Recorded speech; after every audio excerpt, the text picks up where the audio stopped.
that now. Okay, well, welcome everyone. Thank you for joining us for the 2021-2022 virtual annual meeting. So I'm going to admit some folks here. Tonight's meeting is sponsored by CS Burl & Son Insurance, located on Linden Street in Geneva. We'd like to thank Tom and his team for supporting us, the association, and for their continued support over the years. You may remember that they have been our sponsor for this meeting for several years running now. Tonight, you'll hear from several Pure Waters representatives who will present on the achievements of the organization over the last year. From water quality to membership and fundraising, we've seen excellence throughout as a result of skilled volunteers in each area we work in. The faces on the screen here are just some of our most dedicated volunteers and are the very reason for the victories we've seen over the last several years. We'll also hear tonight from Dr. Susan Cushman of the Finger Lakes Institute on a collaborative effort to study the salmonid diet and to better understand the lake trout population of Seneca Lake. Most of you are familiar by now of Zoom logistics, but we just ask that you remain muted throughout the presentation with video off to conserve bandwidth. We will have a question and answer session at the end of the presentation. So please feel free to use the chat box throughout the presentation so as not to forget the questions you'd like to ask. And Susan will need to leave a few minutes early for a school event.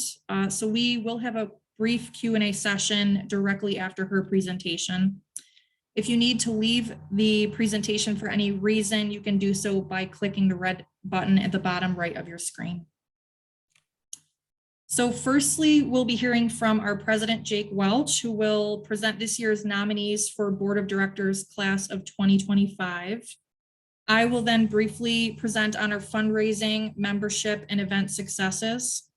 We will hear from Susan Cushman of FLI on the study that I mentioned just moments ago from this summer.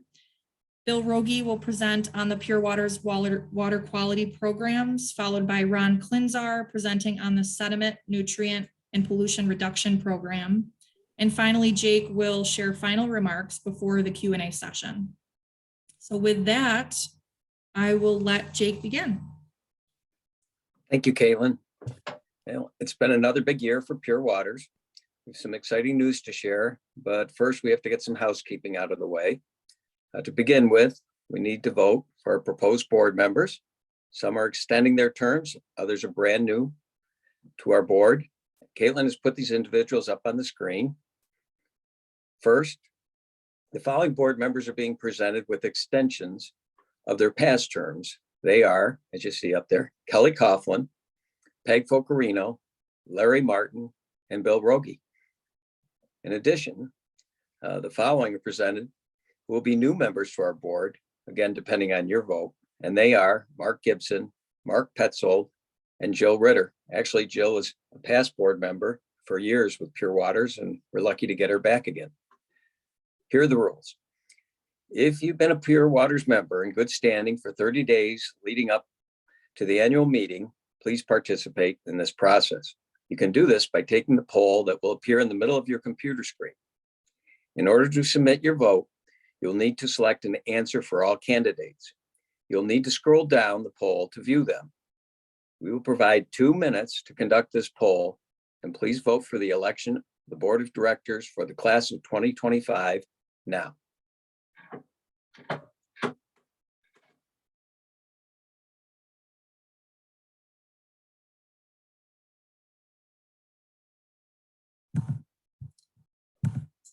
I apologize, but actually it looks like this is not going to work tonight. It says I'm logged in from another device and my polling session is inactive.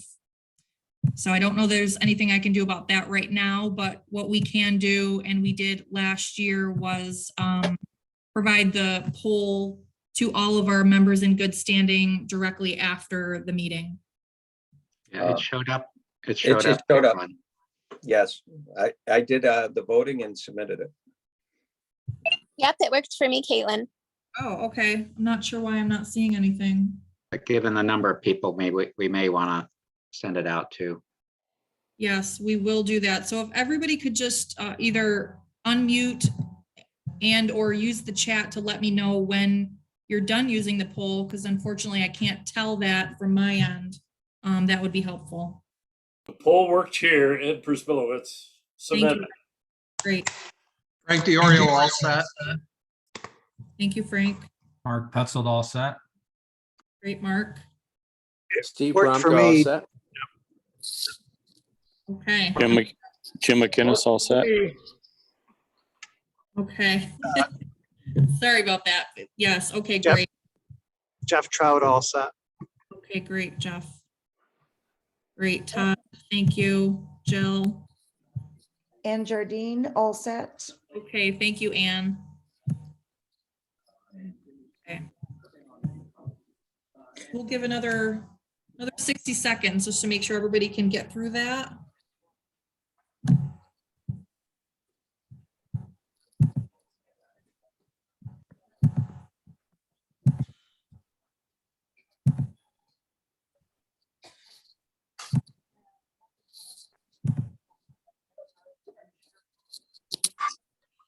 I voted Tim Johnson. Thank you, Tim.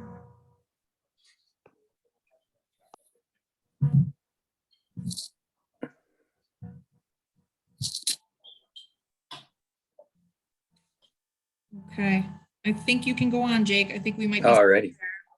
Okay, technical world with technical issues. Okay, that being out of the way, let's move on to what we've been up to on your behalf this past year. For a lot of our discussions tonight, remember, we run our finances from mid-year to mid-year. Oh, I think Kaylin may want to remind people to mute their sets. Okay. All right. So we go mid-year to mid-year, and during 2021, 2022, we generated some $197,145. This was offset by expenses of $107,613. Should be on the screen up there. After adding this additional income to reserves we compiled in past years, it resulted in a very healthy net balance of more than $200,000 in the bank for us at the end of the fiscal year. Now, as a charitable organization, it should never be our job to pile up money simply for money's sake.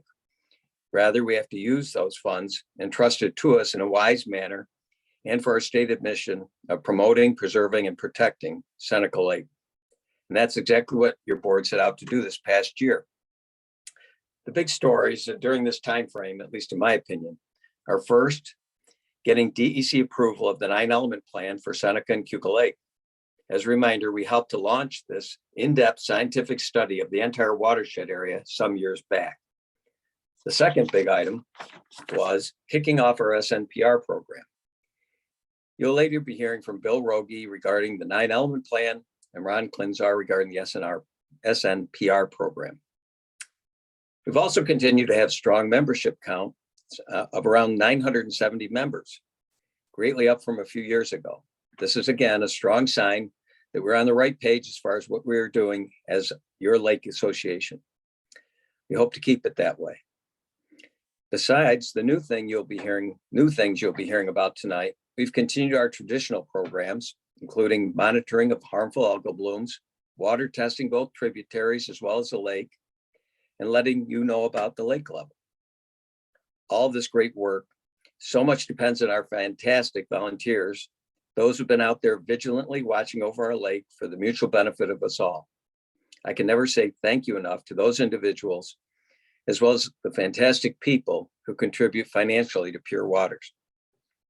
Now, I'd be certainly remiss not to mention a special thank you for two of our outgoing board members. These are the people on the left of your screen. First would be Frank Hayes, who's diligently served as a treasurer for years and years.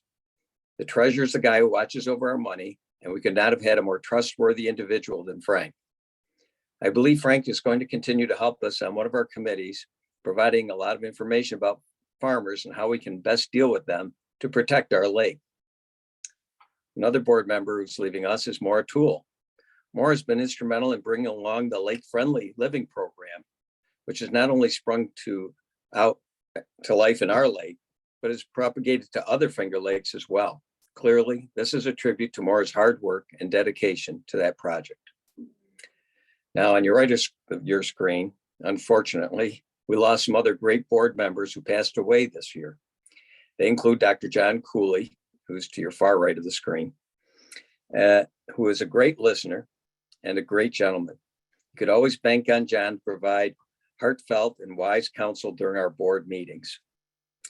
Now, on the to the side of John, you'll see Rich Adams. Rich was an environmental engineer with all sorts of knowledge and experience on the topics of water protection. Rich had a lot of personality, to say the least, and helped launch the SNPR program that Ron will be addressing later. Both John and Rich will be sorely missed by our board. Well, I will be speaking to you one last time before we wrap up. At this time, however, I want to express my deep gratitude in having been the president of this organization for the past 3 years. In the next month, we plan to have Dan Corbett, a fantastic leader and one of our past VPs of water quality, step in as your president. 3 years being the usual max service time for Pure Water's president. During my tenure, we not only dealt with COVID-19, we became significantly stronger as a result of it. As covered previously, we strengthened both our membership as well as our finances. More importantly, we've come to focus on what's most critical, taking active measures to protect our lake from its biggest threats. Some great people have made all this happen. I've been so lucky to have a phenomenal board, a strong administrative director, thank you, Caitlin, and all you volunteers and donors who may be listening. You've all lifted my burden and given so much. It really has been my honor to be a part of all that. Also know that I deeply love this lake as well as this organization that serves to protect it. For those reasons, I'll be sticking around as a board member and giving Dan Corbett any help he may need, although I doubt he'll need much with the experience and skill set he has shown us all these long years. And now enough of old Jake. Let's hear from Caitlin, our administrative director, about the many committee accomplishments that have occurred this past year. Okay, thanks, Jake. So tonight I'll be presenting the highlights of the fiscal year as they relate to our committees and operation work.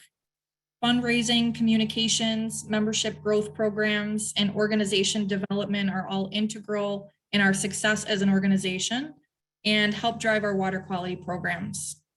Our 2021-22 annual report is in its final stages and will be sent out electronically to all members for a more in-depth review of Pure Water's successes last year. So to start it off, we'll talk about fundraising. Year after year, we continue to grow our membership base, both individual and business levels.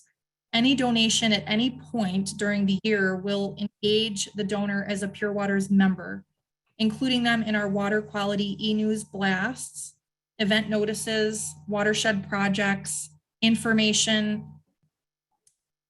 watershed project information, and volunteer opportunities with our organization. In the summer of 2021, we received a grant from the Tripp Foundation, which allowed us to grow our membership significantly in just one summer. From June to October, our membership grew by 36% between individuals and business memberships. This growth initiative targeted lakefront homeowners. Each property owner was mailed information about our organization, and the Neighborhood Connect project worked to connect neighbor to neighbor with approximately 300 lakefront property owners. Though the project bumped our membership significantly, the growth accounted for only about 10% of the approximate 2,000 lakefront property owners around Seneca Lake. We will continue to educate and inform these property owners on threats to the lake and ways to get involved with our organization. So every year we continue our annual appeal fundraiser in the later months. And at the end of the 2021 season, we once again surpassed our budgeted goals and the prior year's results. Our 2021 annual appeal brought in $36,500, which was more than double just 3 years prior in 2018, which raised just under $10,000. Our 2022 annual appeal will begin this year on November 21st, and we hope you'll continue to support Seneca Pure Waters during the season of giving and help us continue to grow our organization and water quality programs. Another major fundraiser each year is our silent auction. Historically, we've held the auction during our annual dinner, but the pandemic forced us to go virtual, which turned out to be a big success. Last year, our virtual silent auction raised $12,700, well above other auctions we've held in the past. Although we were able to host our annual dinner this year at the Harbor Hotel, we decided to continue to host our annual silent auction virtually this year.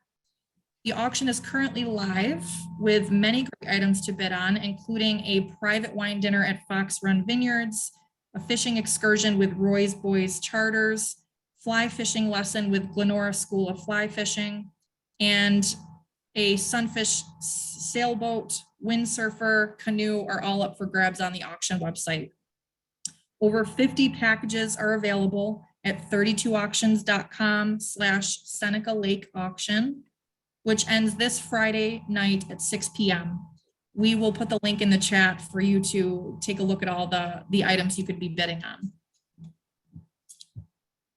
So moving over to educational events, in 2021 season, we held through the winter educational events take on the form of virtual webinars, which make it easy for individuals to join regardless of their location. 5 webinars were held last winter and spring, and the climate change theme had considerable interest. Dr. Stephen Shaw of SUNY ESF presented in January on hydrologic change in the Finger Lakes as it relates to climate change. Another webinar was presented by Gravity Renewables, the hydropower plant which controls the outflow from Seneca Lake. All of our webinars can be viewed on our YouTube page, which we'll also put in the chat box. You can see the link there. It's difficult to re-enter. Outreach and fundraising events. With each community presentation, tabling event, press release, and outreach effort comes the opportunity to reach a new audience. We continually have unexpected and remarkable conversations with strangers about who Pure Waters is and what we do. In 2021, we hosted a number of fundraising and outreach events and presented to numerous groups, such as the Geneva Rotary Club, at the Hector Earth Day event, to the Chemung Audubon Society, and to the Lodi Sustainability Education and Swap Day. These were all new opportunities, and Pure Waters was sought after to present at for these varied audiences. This year, we have been fortunate to have been identified as one of 2 beneficiaries for local event ticket sales and had the opportunity to spread the word about Pure Waters through the Linden Wine Series in Geneva. This series hosted 6 wine events, and the proceeds will be donated to Seneca Pure Waters and the Finger Lakes Regional Watershed Alliance. We thank the Linden Street Charities for including us in their first wine series and with them in the future. You could remain muted. Little arrow, maybe that. Let's see here. Just one second, sorry. I mean, I don't want to. Another exciting new partnership this season is with Lucky Hair Brewing, along with 4 other Seneca Lake breweries who brewed a pure harvest ale to benefit Seneca Lake. Those who purchase the beer through one of these breweries can receive a half off their membership for the first year. And the beer is for sale now at Lucky Hair, Wagner Valley, Seneca Lake, Two Goats, and Horseheads breweries. So you can pick up your 4-pack to benefit Seneca Lake. You can move ahead, Bill. Thank you. Finally, at the end of our fiscal year, the Lake Friendly Living Coalition held its 2nd annual Lake Friendly Living Awareness event. This year, an entire month-long series hosted 15 educational events, both in person and virtually. New York State has now 2 years running recognized the coalition's effort and designated the month of May the celebration of Lake Friendly Living in the Finger Lakes. The coalition will continue to work together to spread the Lake Friendly Living message. And although I'm wrapping up here tonight, there are many more success stories within the Pure Waters committees. And I encourage you to take a look at our annual report once that's available. So we're switching gears a little bit now to move into water quality topics. But one thing I will add is that our membership survey last year and the year before showed that members were very interested in Pure Waters becoming more involved concerning the perceived decline of the Seneca Lake fishery. This spring, Pure Waters partnered with the Finger Lakes Institute to begin a 3-year research project on the lake trout population. Pure Waters and Finger Lakes Institute then teamed up with the Stivers Marina and at the annual trout sufficient specimens for this year's activities. Tonight, we have a short teaser presentation by the lead scientist, Dr. Susan Cushman, as a prelude to a more in-depth presentation later this winter. So Dr. Susan Cushman joined the faculty at Hobart William Smith in 2017. No, I don't want that. No, I'm trying to. Sorry, one more minute.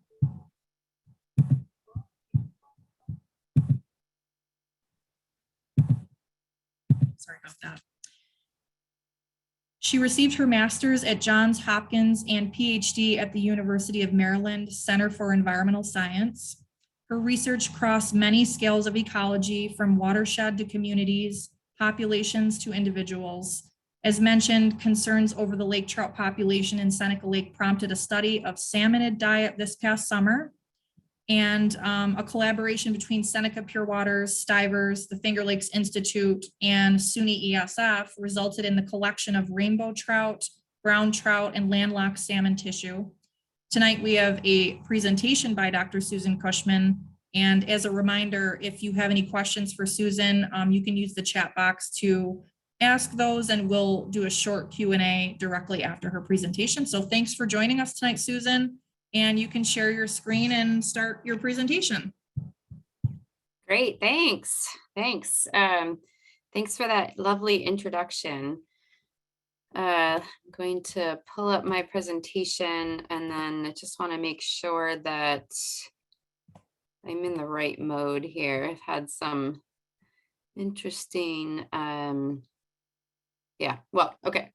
We'll go from here. So thanks for having me. And I also, as Caitlin said, this is definitely preliminary. We worked all summer on the analysis from our initial tissue collection, which I'll describe in a bit. And so I look forward to sharing more with you in the future. And with that, I'll get started. So the information I have here at the bottom of the screen, including my emails, also on the last page. And so I'd be happy to answer any emails in the future if anybody's interested in reaching out to me. And many of you already have it. So let's see if this works. There we go. Caitlin, do you see the next screen, next page? Research team is what Yep. Okay, I just want to make sure it's advancing. Great, so I just wanted to make sure that everybody understands that this is definitely a team approach. The scientific research team that we gathered up was part FLI and HWS and part SUNY ESF researchers. So from the left to right there are the first two are my students, Talene and Emma, and the next two people there are actually the ESF students, Annabelle and Eric, and then myself and Roxanne Razavi. Some of you probably know Roxanne from her past position at the Finger Lakes Institute as the postdoc there. And so we've continued our research collaboration together with Lisa Kleckner at the Finger Lakes Institute, and through many research questions on the Finger Lakes, even after she's gone on to her position at SUNY ESF. Okay, so as many of you know, I'm gonna speak to the general audience. As many of you know, the lake trout is the native char to the lakes, and the Salvelinus genus is something that's kind of interesting because it's actually a char. It's in technical terms, it's actually not considered a trout, but that is the common name that we have. And it's close relative that we know about in the New York State area. The natives is the brook trout, and you can see it's Salvelinus fontinalis. So it's a little bit of education here tonight. And so that differs from some of the other trout and salmonids that we know are in our lakes. The lake trout is a stenotherm, so it means that it requires a pretty narrow range of temperature in particular. So it really likes cold temperatures and lives in deep lakes all over the northern part of North America. But interestingly, will move to the littoral zones, which means the shoreline of the lakes, to breed, and getting into that season now as the temperature drops. We do know that its kind of published diet consists of plankton and insect larvae at various stages of life, generally in the younger stages. And as it gets older, they start feeding on larger prey items, including crayfish and then small fish. And this ontogenetic shift is pretty common in fish and in many organisms, but in particular fish that are moving throughout the lake using different habitat, and also being the moving around and using different habitat that is available to them. So as you all just announced and introduced, that there's obviously been concern over some of the fisheries in the lakes, in particular Seneca Lake.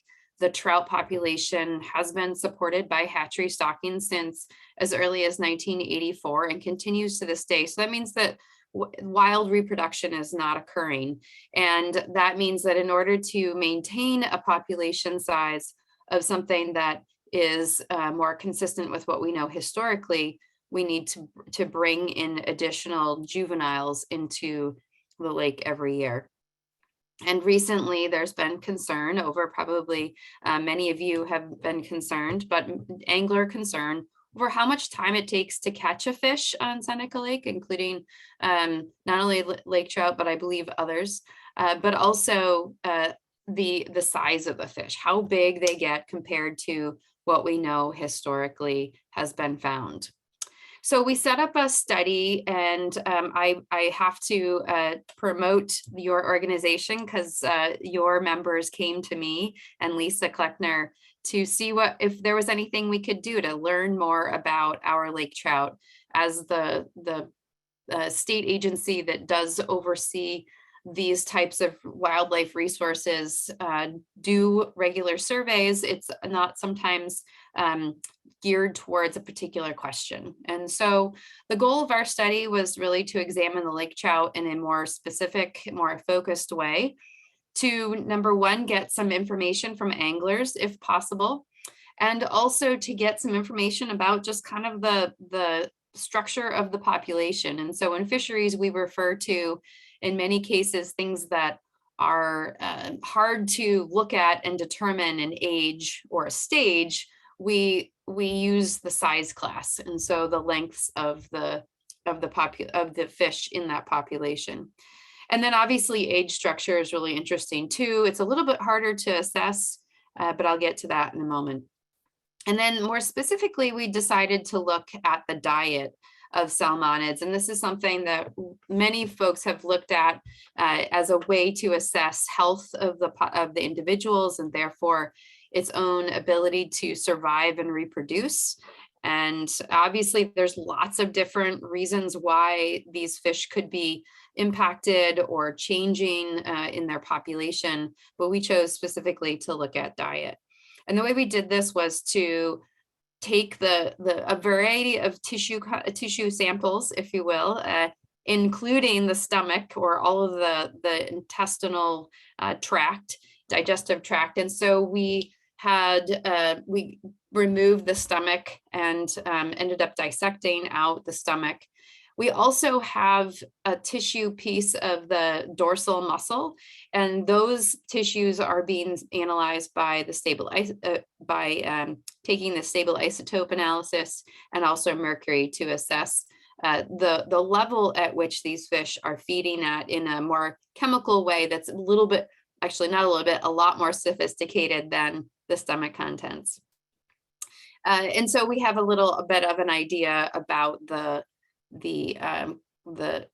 potential contaminants as well, and the chain of effects that happens as the food web changes. And so just to give you a little a quick jump to the end, I'm only going to be telling you about the stomach dissections and some of the size class information and body condition.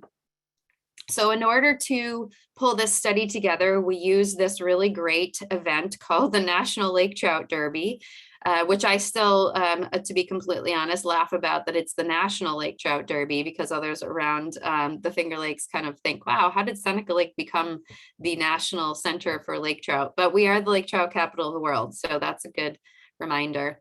But through Pure Waters and the Seneca Stivers Marine, as well as the many folks that helped out, the volunteers that helped out with the Derby and the recording of the weigh-ins and measurements collected at the Derby, but also some other collaborators with us really helped us to gather information and tissue.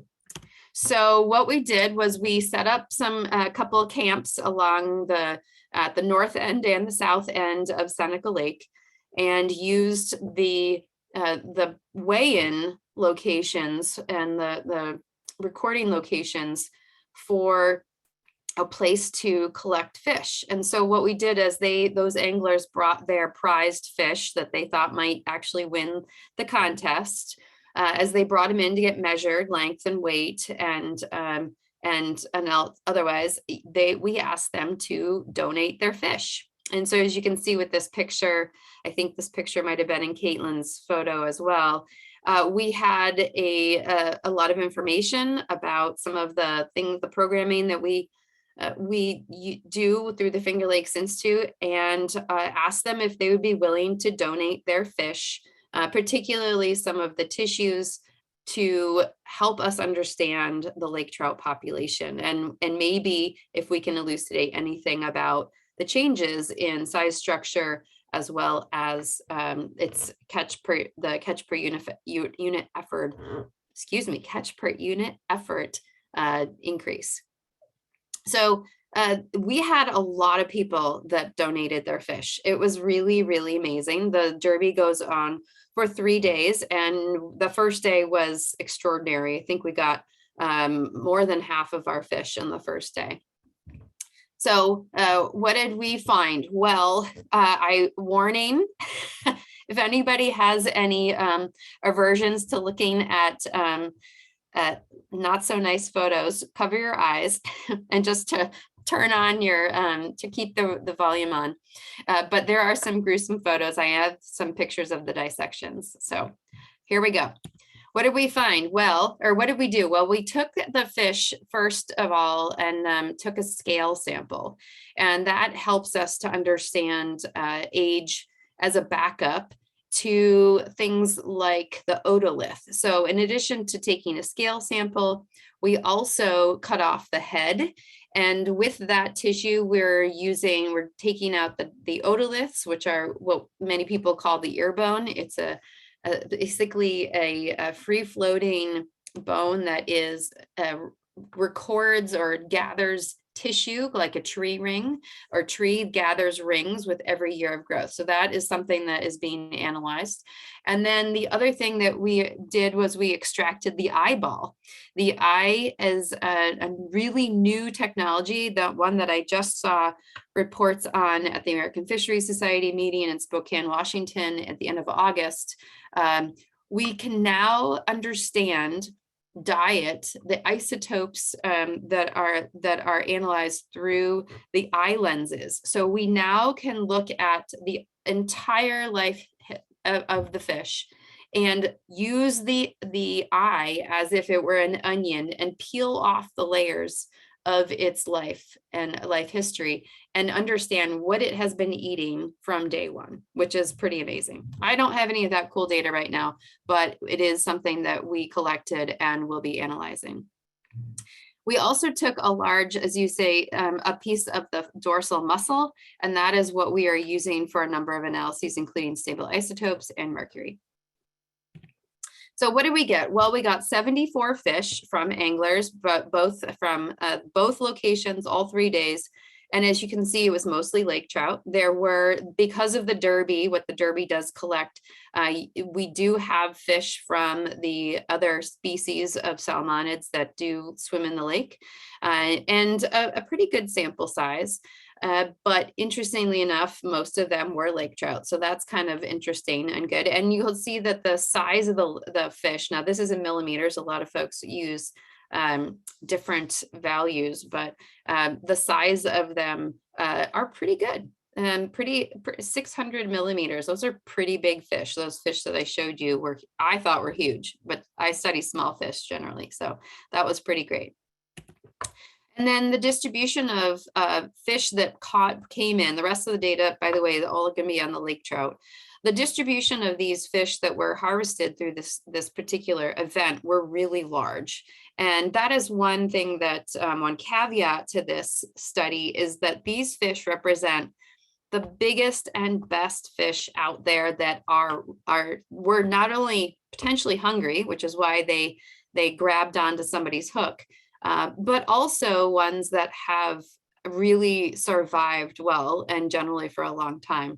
And so we are at the upper end of the distribution. So on average, as you can see, that last chart shows that it was about 60, 65, 68 as an average millimeters, that is average number of average size of the fish. But there were some on the smaller side, and there were some on the much larger side.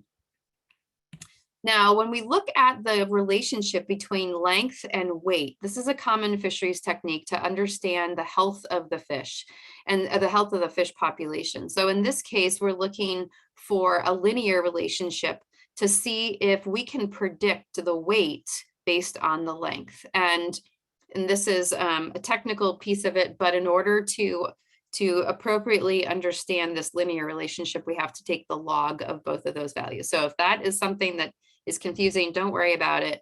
But the nice thing about this is that there was a really nice predictable relationship between weight. So if you look at the certain size fish, we can predict what the weight is. Again, these are really large fish. These are not the younger, smaller ones. So we do have a skewed sample in that respect, but it'll be interesting over the next couple of years to see how we build this relationship out. Now, in addition to this, there are some indices that we can calculate that assess the condition and the body condition. And the condition factor for this set of fish was 91%. So that means 100 is the biggest you can, the best you can be. These fish were really in good condition. They were well fed. We did an analysis on stomach fullness, which I need to tinker with a little bit, but based on how much prey were in the stomachs and the size of the fish, they had pretty good sized full stomachs. And so that is also good. So that's interesting. Again, these are the really big fish though, and the ones that were caught. So what did we find? Well, as you might expect, there's a lot of stuff in the stomach that is very digested and is really hard to identify. So 58% of the contents in the stomach, and we tried to pull out individuals, if you will, different things. There were a lot of spinal cords, which is really interesting. I've never done dissections of fish stomachs this big, so that was pretty interesting. But there were some predictable things, right? So for example, you'll see that the light blue wedge of the pie is alewife. There were a good number of alewife, and there were also a good number of sculpins. So it was really interesting. We had one fish that represented here that was just an anomaly. It was just amazing because in this particular stomach, there were alewife, there were sculpin, a number of them as well. I think there were something like, I don't know, 12 sculpin or something like that. There were mussels. You can see those down at the bottom. There was a largemouth bass, a very small juvenile largemouth bass, and a banded killifish.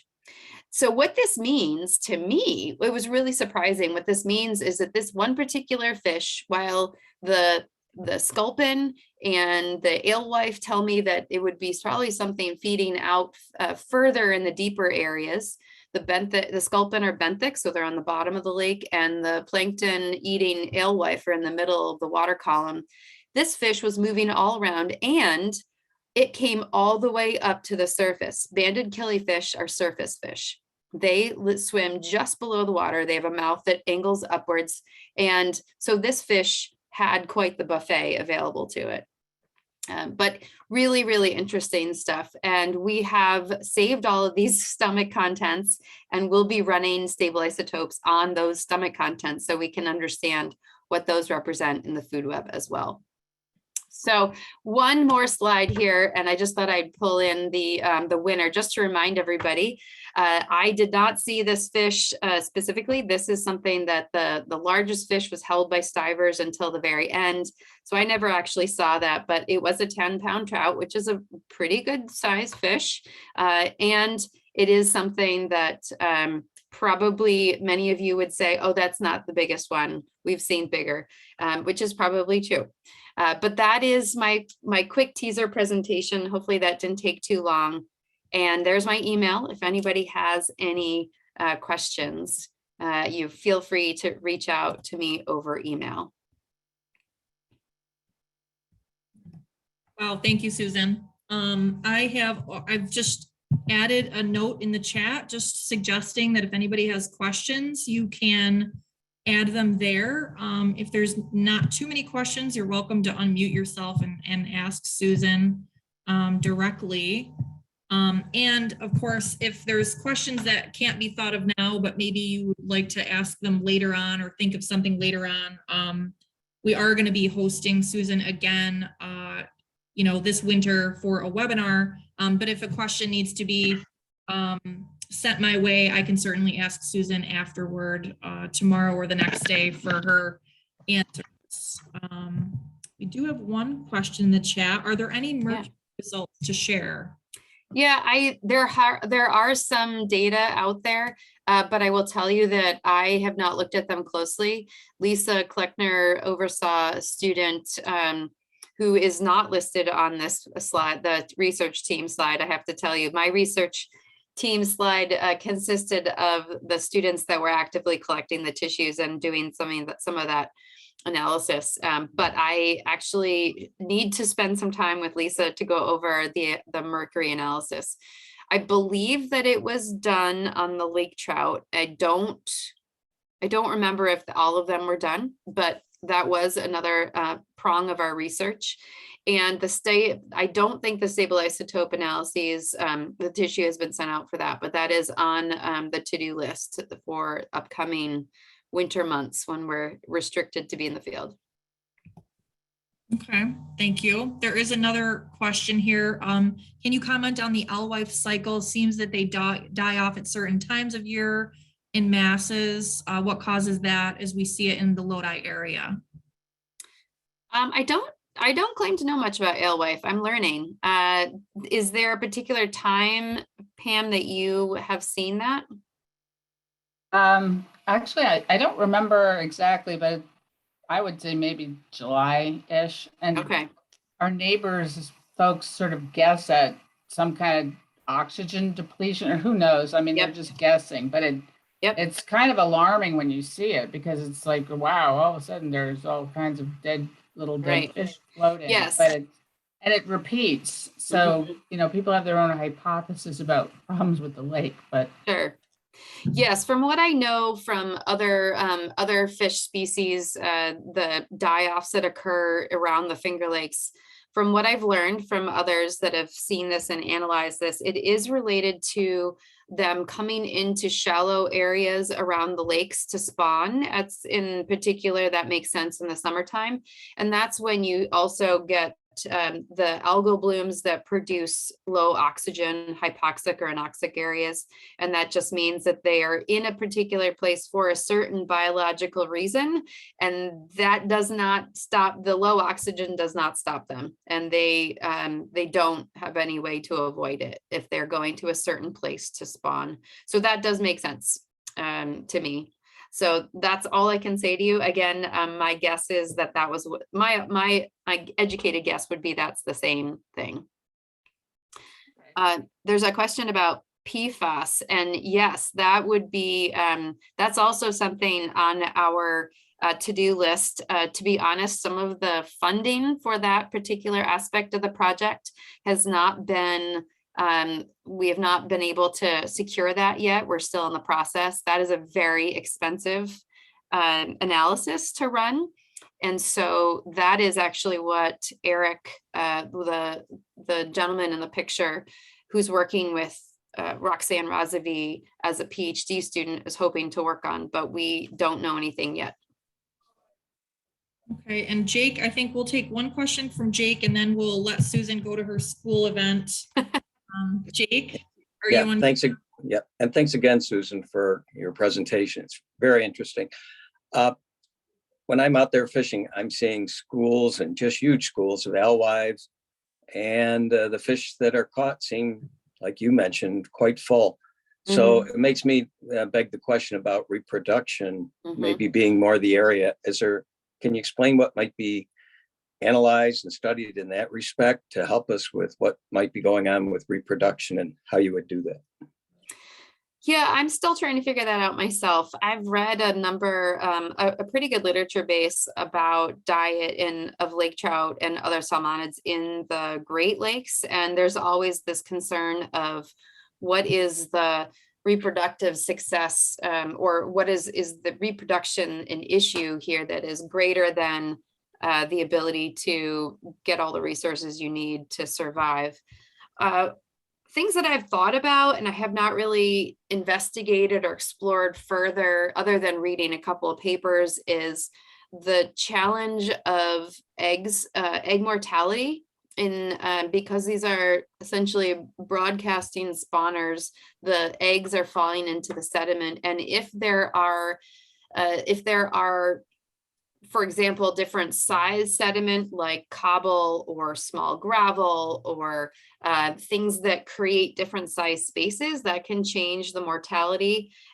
In addition, also changing the rate or the level to which it's vulnerable to predation. So a lot of fish eat eggs of other fish species.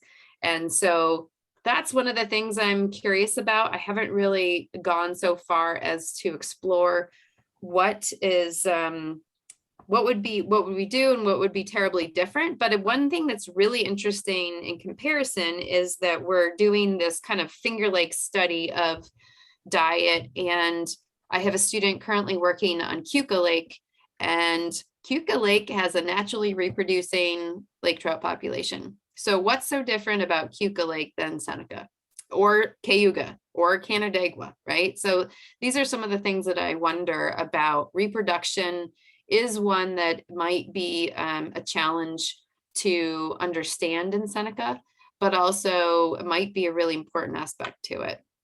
So I would say egg mortality, and then also the implications of, obviously, once you get to a certain point, if you're eating alewife, which creates thiamine deficiencies in adults, and essentially reduces reproductive success.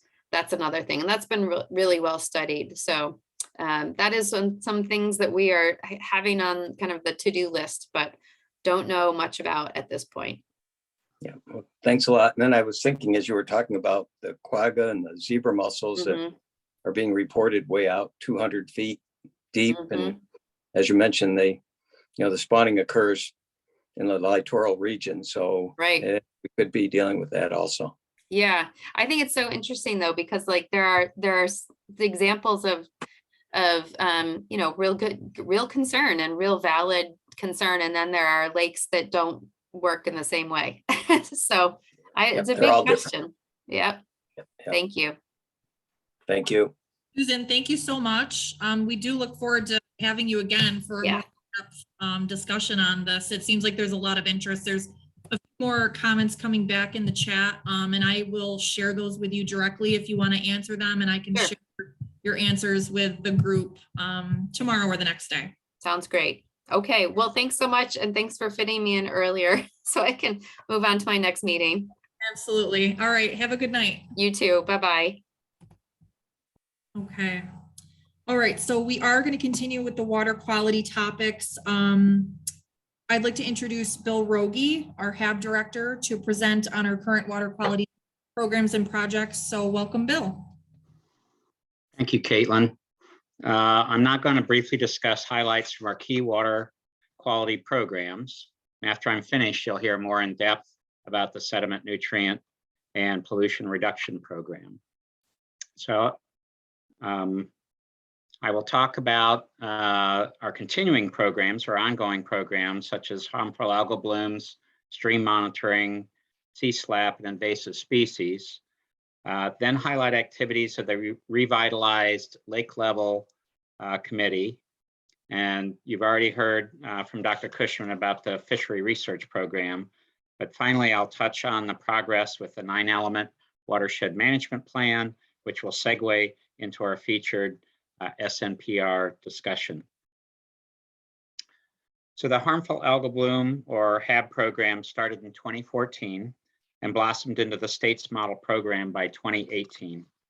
During the last few years, we've consistently had about 120 volunteers monitoring about 80% of the shoreline throughout the summer. This year, our official season ran 10 weeks from early August to mid-October, but many volunteers are in place and monitoring from Independence Day to Halloween. In fact, we had 2 more bloom reports this Monday. They were very small, but they are still happening. We ask volunteers to survey the zone and report at least once a week. When they spot a bloom, they take photos and submit them through a simple phone app. The photos are processed into a Dropbox folder where we can review them to determine whether to declare a bloom or not. I might add that the volunteers are very good and almost all bloom reports are confirmed. Once confirmed, we upload the data to a similar DEC app, so DEC also has the information. This year, HAB season started off very active in mid-August, probably the most active August we've seen in the program's history. 4 of 5 days saw HAB spread around much of the lake, then virtually nothing the rest of the summer. Just a few sporadic days with 1 or 2 bloom reports. 2022 was yet another year that is completely different than all the others. Later this winter, we will do a presentation on this summer's results and put them in context with previous years and other lakes in the region. Our stream monitoring program has also been in place since 2014. Since we now have excellent data on the streams we cover and have moved to a streamlined sampling strategy to efficiently ensure the data sets are current and relevant. Our volunteers monitor the 6 streams shown, collecting multiple water samples that are transported to our partner, the Community Science Institute in Ithaca, for laboratory analysis. Their database holds all our results. This slide shows the cumulative results since 2014. This figure is a little bit busy, but it's in our annual report for you to study in more detail. Results have been very consistent year to year. Generally, our data shows that there are definitely challenges still out there. In the summer of 2021, we were able to get 2 baseline sampling events, and some streams also had stormwater events. In 2022, we determined we only needed 1 baseline event as long as we could also get 2 stormwater events. Unfortunately, there were no suitable stormwater opportunities this summer, so we opted for a second baseline event in October. These results will be added to the database soon. Given the dry year, we don't expect any odd surprises in the data. We will continue this program in order to monitor the major stream nutrient inputs into the lake. Pure Waters has been participating in the DEC NICEFOLA, that's the New York State Federation of Lake Associations, citizen statewide lake assessment program since 2017. We started with 2 sites, then expanded to 4 deep water sites. Because results were so similar between all the deep water sites, we moved 3 of the sites last year, that is 2021, to explore shallower waters near Geneva, Watkins Glen, and Dresden. We typically have about 10 volunteers who use their own boats and go out 8 times during the summer to get samples, about every 2 weeks. This is a very involved process and requires some training and experience. Once back on shore, volunteers process the samples, packaging them up to send to the DEC-approved SUNY Environmental Science and Forestry Lab in Syracuse. New containers are shipped back to the volunteers for the next sampling session. Because of the extensive quality control procedures at DEC and the fact that they assess hundreds of lakes, results don't usually show up until the next spring. This slide shows the lake assessment summary for the 4 sites in 2021. The lower right table is the deep water site listed as number 2 in the map on the right. These results are very stable from year to year. Although you will notice that the open water algae levels were good this year. The other 3 tables show results from the 3 new sites and represent just 1 year of data. Please ignore the average column of these tables. It will take a couple more years to get enough data to form a trend that is meaningful for those sites. And those averages, those columns are actually taken from previous sites. DEC and NICEFOLA are working on a new agreement for this program, but we expect we will be able to continue with the current configuration for at least the next couple of years. Over the last couple of years, Pure Water has been trying to up its game in the aquatic macrophyte or plants invasives game. We are blessed to have PRISM as our partner, as they are an important actor in this area. Based out of the Finger Lakes Institute, they have established programs that we can support and build on. We've been able to provide a few volunteers, we need more, to go out bi-weekly during the summer to toss a rake into the lake to see what sort of plants are there. They are looking closely for ones that shouldn't be there. PRISM provides the equipment, the training, and a reporting tool for the volunteers, then analyzes the data and produces a report each year. In addition to the Rake Toss volunteer program, Pure Waters was able to obtain a small grant to fund a boat launch landing blitz this summer. This was a targeted effort at specified boat launches to educate boaters during a busy time during the summer. Our aim was to ensure that boaters practice, quote, clean, drain, and dry, unquote, procedures, as it is the best way to stop invasives from entering the lake. In Seneca, we're particularly worried about hydrilla and starry stonewort. Millions of dollars a year are spent in Cayuga Lake to pull out established hydrilla. Starry stonewort could also be a big issue, as Cayuga is starting to deal with an infestation already. We have seen small patches in Seneca near Dresden. We can definitely use more help to expand this program moving forward. After extensive rains last fall, Pure Waters reinvigorated its lake level monitoring committee. One of its earliest accomplishments was to produce a webinar on how the lake level is controlled. Gravity Renewables, the company responsible for executing the complex set of rules that govern how much Seneca water stays in or goes out, gave the talk. The webinar is available on our YouTube channel as well as through our lake level page on the website. If you haven't seen it, I highly recommend it. Once the water rises, it is often too late to take action. So the committee has been exploring ways to help scientists and weather forecasters better predict when the lake is susceptible to fast rises. Pure Waters volunteers have sensors that measure rainfall and water level that are reported into multiple large-scale research projects. Our data is combined with other data sources to help calibrate models that predict how the lake will respond to weather events. In addition, the committee has started the Seneca Lake Alert text alert system. Anyone can sign up for these alerts. Just go to the website for more information.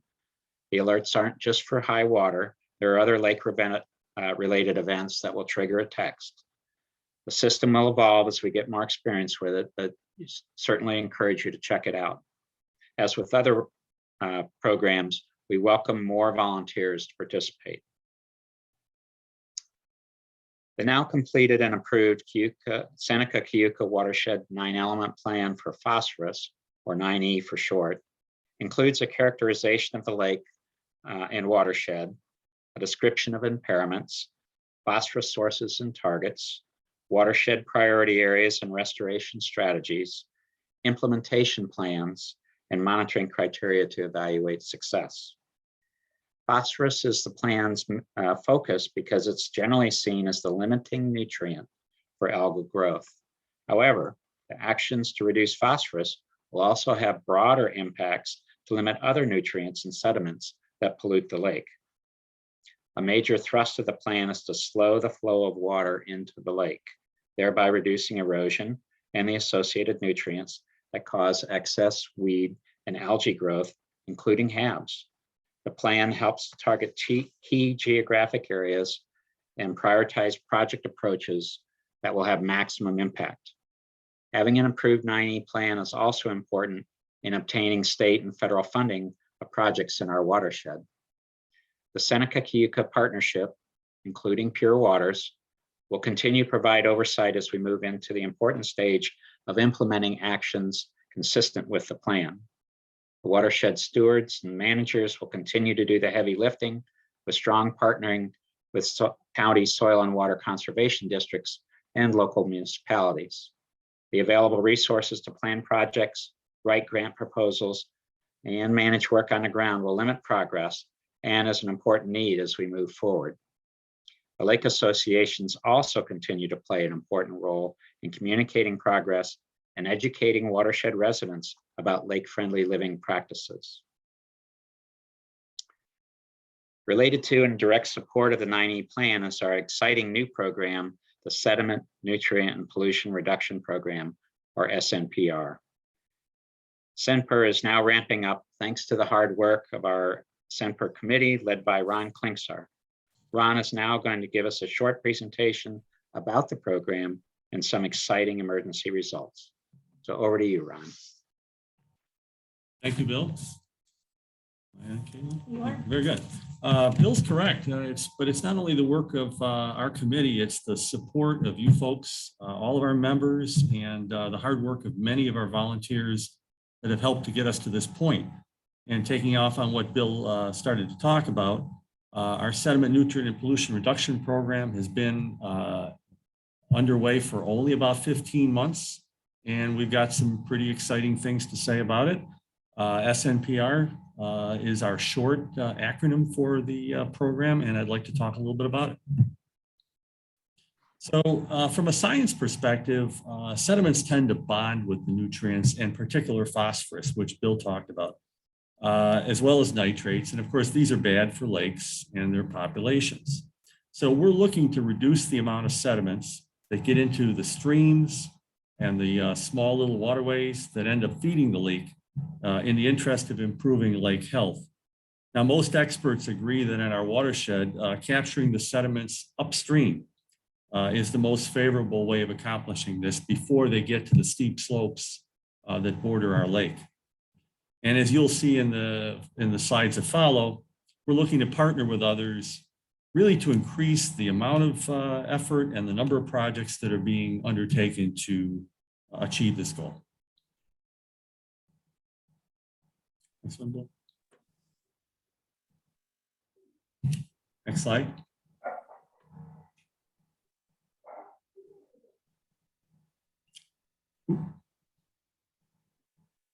There we go. Very good. So what type of actions can we take to reduce this sediment runoff? Well, some of the examples are shown on this screen. For example, planting cover crops, stop erosion from the fields, particularly in the winter, and stop those sediments from getting into the stream beds, which end up in our lake. We can undertake activities such as constructing retention ponds or lining ditches and streams. And these capture and slow down the water and slow down and allow the sediments to settle out before, again, they reach the water. Also creating buffer zones between agricultural areas and waterways are a good tactic to keep pollutants out of our waters. So what have we done? Well, we're reaching out. We've been reaching out to all of the soil and water conservation districts that form our watershed, Ontario, Seneca, Chemung, Schuyler, and Yates County, and we've been working in a close partnership with them. We're also working closely with the Seneca Watershed Intermunicipal Organization, which is known as SWIO, and the watershed steward Ian Smith has been integral with the work that we're undertaking, and Ian is part of the team, the CENPER team that has been able to work in the past year on this program. So we have a good team of 10. It consists of a broad range of people, engineers, scientists, other people, concerned citizens. And we came up with some key criteria for evaluating projects that are submitted by the soil and water conservation districts. Certainly, we look at whether or not there's a benefit to our lake as well as part of the project. We're looking at our costs. Currently, we're limiting projects that we fund to $10,000 per project, which is a pretty good amount and allows projects to get underway. Timing is important. Not only are we looking at longer term projects to help the lake in the long run, but we're also looking at short term. And so we're saving some of our budgets should there be a flood or should there be some emergency event that might need some quick action. We certainly want to know that the resources that the soil and water conservation districts are available to be able to undertake the work. We're interested in funding leverage. So we're talking about matching. If we put a grant of $10,000 into a project, we'd like to know that that gets multiplied to maybe $50,000 or $100,000 to help the watershed and help our membership. We certainly want to form partnerships with everybody. And we're also looking at whether or not our mission is accomplished by the project.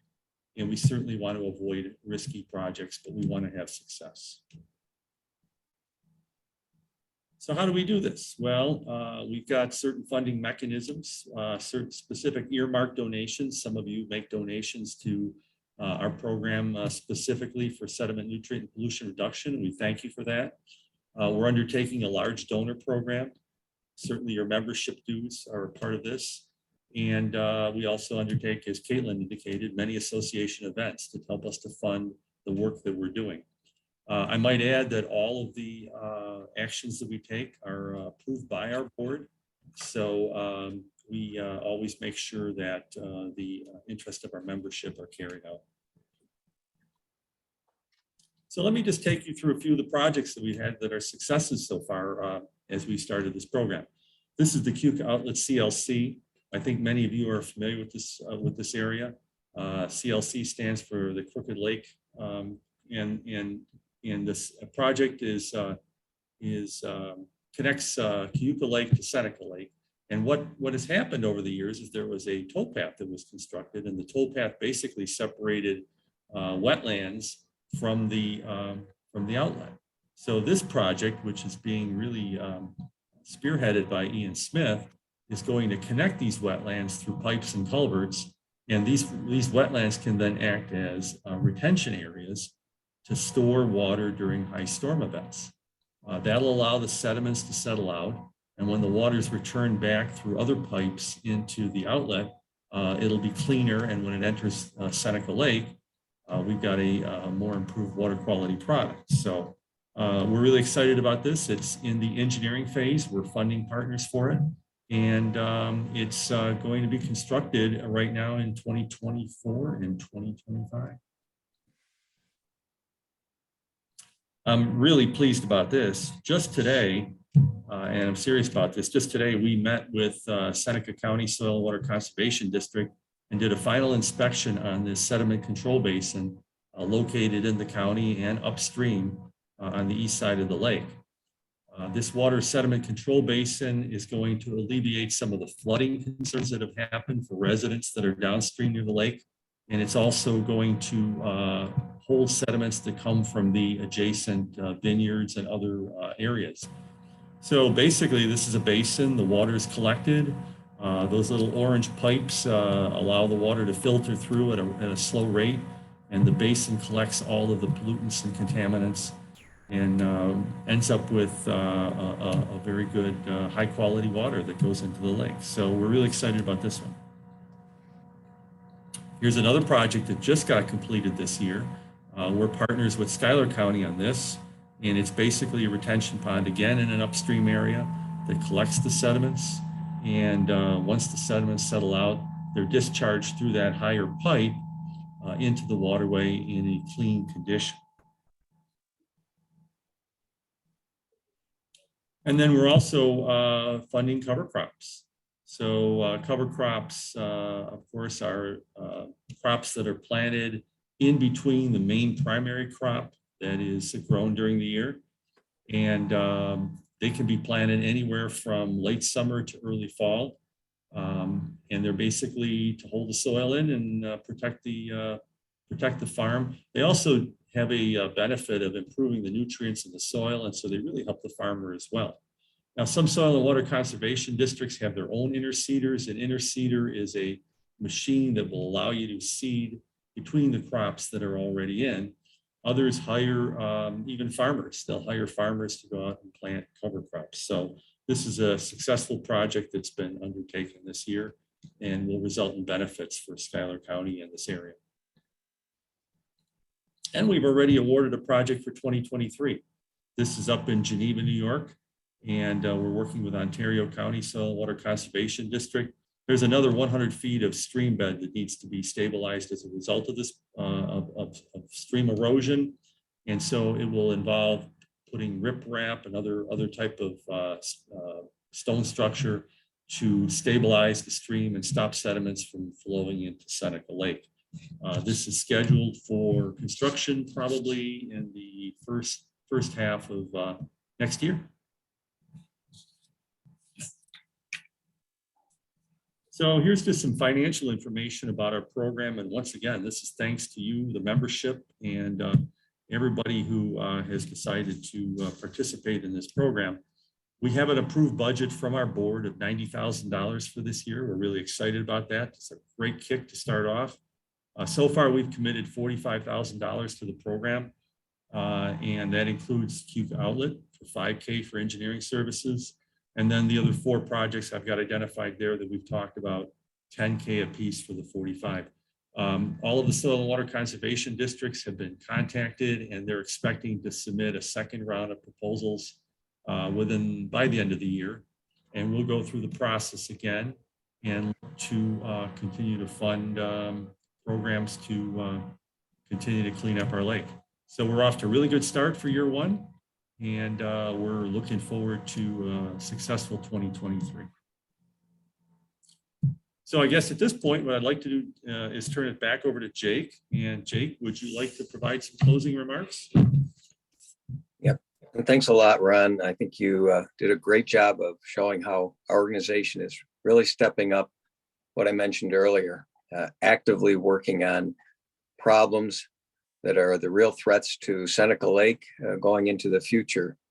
And again, the support our donors have given us, people have given it their time as volunteers to help with this sort of stuff is what we really need going into the future. So, and again, guys like you, Ron, that are giving so much time and energy with your background in engineering. Just great to have you on as a board member in the last couple of years here. So as far as final remarks, for those of you who attended our annual dinner, you heard me address the threats to the lake that Ron has been talking about, some of them, probably primarily nutrient sediment loading, but there's others as well. And they're all up there on the screen, the invasive species, the harmful algal blooms that we've been dealing with, and problems from farm runoff, other pollutants that are causing unchecked weed growth and harmful algal blooms. And unless we do something about it, the situation is going to continue to worsen due to the ever increasing storms and rising temperatures we're going to experience with climate change. Guys, we are truly at a crossroads where we can now do something to avoid the spoilation of this incredible lake. Because once gone bad, our academics up there at Hobart William Smith included have told us that it'll take some 30 years to again return this great water body to a healthy state. Unfortunately, our DEC is busy with every other water body in the state. And the bottom line is, if something's going to be done about it, we have to get our backs into it locally. However, continuing the Pure Waters work that will make all the difference. And whether this lake goes forward in a way that's better or a way that's worse, strongly depends on having volunteer help at the ready to do it. Guys, charitable organizations and their volunteers are, like George Bush the first was quoted as saying, are fantastic points of light. Unfortunately, volunteers tend to come and go on a more regular basis than might occur with a profit-based company. While Pure Waters is presently vibrant, and you can see doing great things, a risk of losing all that exists. So folks, some of us are getting on in years. Others have done years of service already. As you heard in my opening remarks, others have actually passed away. It's just the facts of life. Thus, to remain strong, new blood should always be added. This is where you listeners may come into play. If you can possibly help our organization, either giving us some volunteer hours, serving as a board member, just about anything you can think of, I ask you to go to our website and give us a helping hand. We will promptly reach out to you and explore options that fit in with your own time commitments and your specific backgrounds. We can use help in just about any area. So please, again, go to the website and explore your potential for helping our organization. Keeping our lake healthy and great is certainly worth whatever extra time you might have or could afford. And now I believe it's time for questions and answers for any of the people that may have presented here tonight. Again, remember Susan Cushman had to leave due to her commitment, but the rest of us are still here online if there are any questions you might have. Thank you, Jake. So yeah, if there's questions, you can add them to the chat, or you can unmute and ask a question of someone who's presented tonight.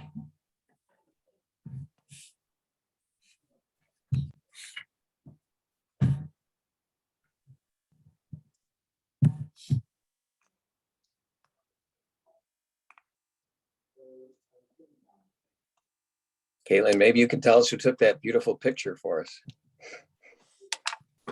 This one here was taken by Spencer Tullis. He's a photographer for the Finger Lakes Times. I think he's a Geneva resident, and he provided probably about 100 photos for us last year to use as we wished. So I continue to use them, and yeah, he's got some really stunning photos of Seneca Lake, so we're happy to have them.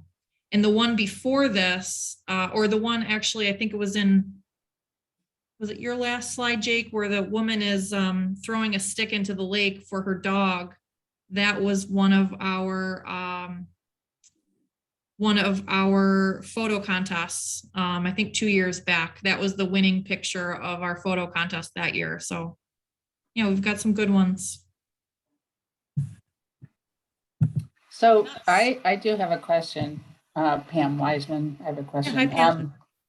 And I honestly have no idea what the real concern might be, but it relates to the Bitcoin mining operation on the west side of Seneca Lake.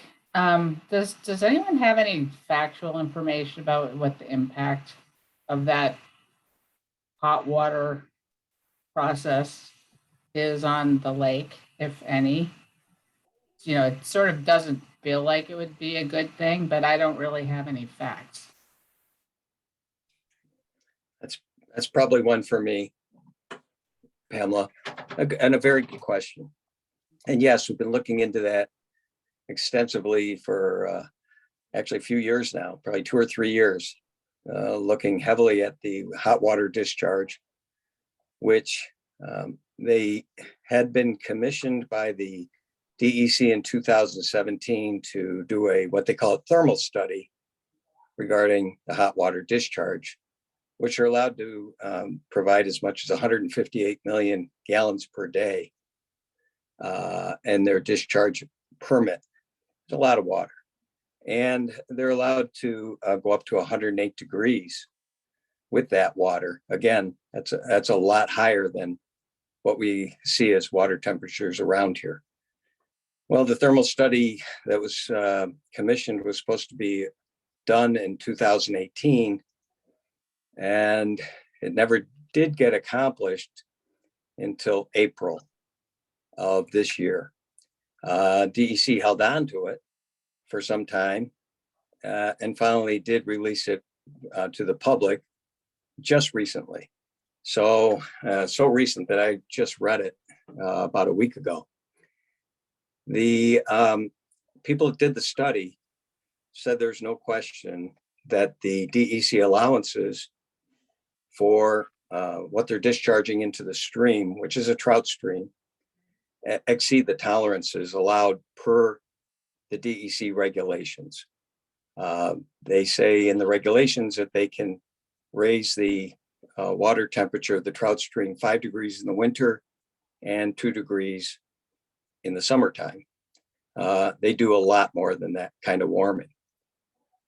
They're also allowed to increase the temperature of the lake where the Keuka outlet goes out into by 3 degrees in the upper regions. So there were different surveys that were done, and some of them said, well, they're increasing that water temperature more than 3 degrees in an area of maybe 80 acres up until one of the surveys said over 200 acres.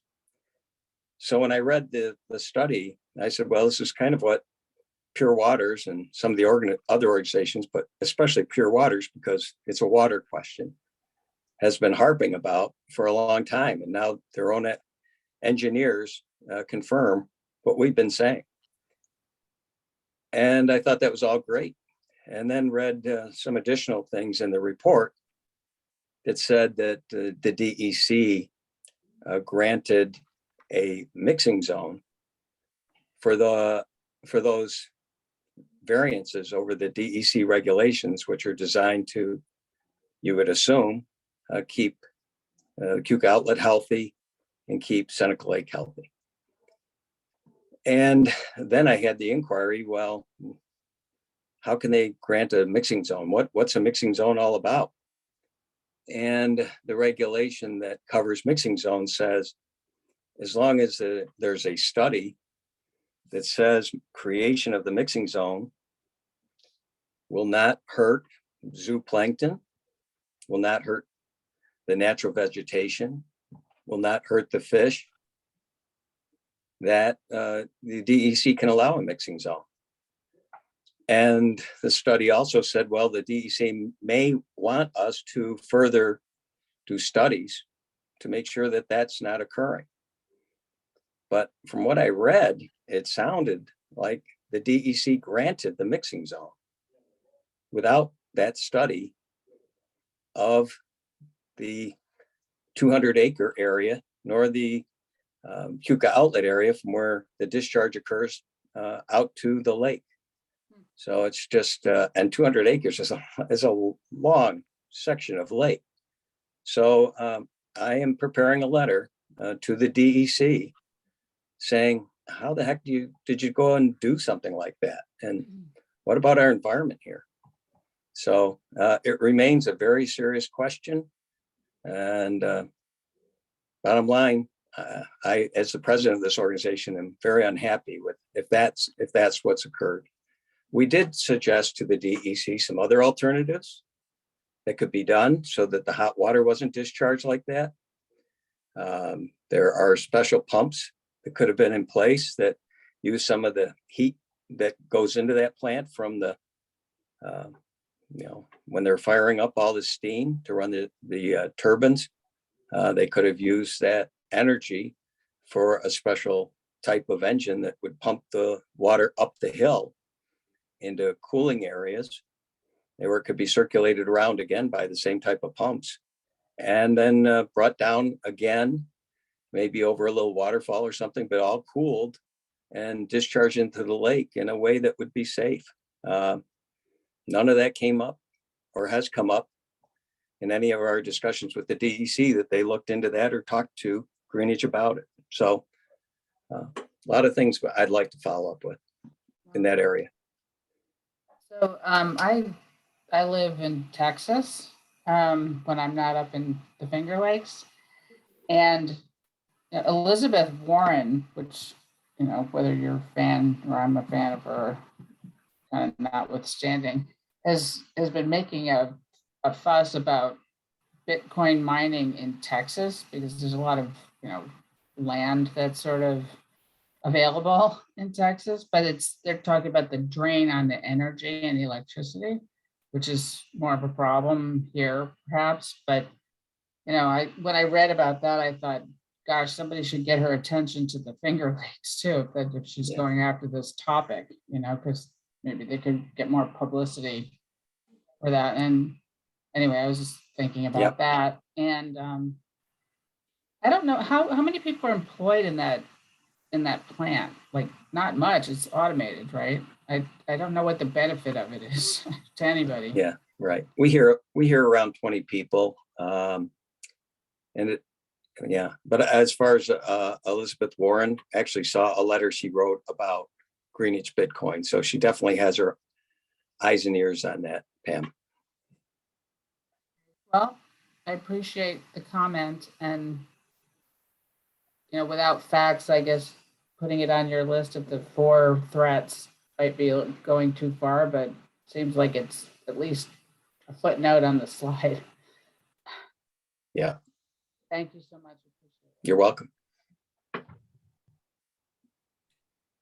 Well, Jake, I'm not seeing any other questions come in. Jill Ritter has provided a link to a resource page, Waterfront Line, Peter Mantius, on the thermal study.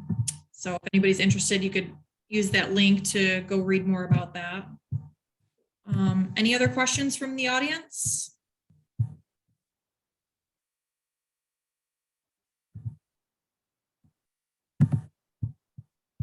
I think that might be it then, Jake. All righty. Well, we appreciate everybody attending. If you have any questions, feel free to reach out to myself, info@senecalake.org. The recording will be on our YouTube page in a couple days, and there's a lot of other great webinars and whatnot on that page. So I encourage you to go visit that and consider Jake's message seriously about volunteering, becoming a board member. We are definitely in a growing stage and could use all the skills that we know are available in the watershed. So we'd appreciate you reaching out, and everyone have a great night. Thank you. Good night, folks. Thank you. Thank you very much. Thank you again. Bye. Bye.